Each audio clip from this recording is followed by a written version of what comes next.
Hello అండి. కాకినాడ జేఎన్టీయూలో రేపు IT శాఖ మంత్రి నారా లోకేష్ పర్యటిస్తున్నారు. ఏదైతే 10 కోట్ల రూపాయలతో నిర్మించిన పీజీ హాస్టల్ ఉందో ఆ భవనాన్ని రేపు ఆయన ప్రారంభిస్తారు. తర్వాత విద్యార్థులు తయారు చేసిన ఇన్నోవేటివ్ ప్రాజెక్ట్స్ ఏవైతే ఉంటాయో వాటికి సంబంధించి ఇక్కడ స్టాల్స్ని అయితే ఏర్పాటు చేస్తున్నారు. వాటిని పరిశీలించిన తర్వాత హలో లోకేష్ పేరిట విద్యార్థులతో ఇంటరాక్షన్ ప్రోగ్రామ్ అయితే ఉంటుందండి. ఈ ప్రోగ్రామ్కి 2000 మంది స్టూడెంట్స్ అయితే హాజరవుతున్నారు. మనం లోపల చూస్తున్నాం కదా, 2000 మంది కూర్చునే విధంగా ఎంత బాగా ఈ సిట్టింగ్ని ఏర్పాటు చేశారో.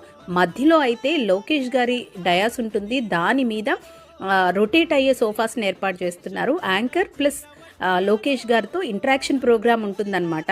వీసీ ఛాంబర్ ఏదైతే ఉందో దాని ఆపోజిట్ స్థలంలోనే జర్మన్ హంగర్ టెంట్తో భారీ వేదికనైతే సిద్ధం చేశారండి. నిజంగా ఇది చాలా బాగుందనే చెప్పుకోవాలి.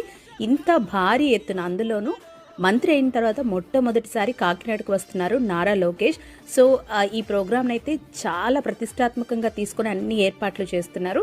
ఇక్కడ ప్రోగ్రాం పూర్తయిన తర్వాత ఏదైతే కోరమండల్ హాస్పిటల్ ఉందో దాని ఇనాగ్రేషన్లో పాల్గొంటారో అక్కడి నుంచి అచ్చంపేటలో ఉన్న పార్టీ ఆఫీస్, టీడీపీ పార్టీ ఆఫీస్లో క్యాడర్తో మీటింగ్ ఉంటుందండి. మీటింగ్ కంప్లీట్ అయిన తర్వాత 7:30కి తిరిగి ఆయన హైదరాబాద్కి ప్రయాణం అవుతారు.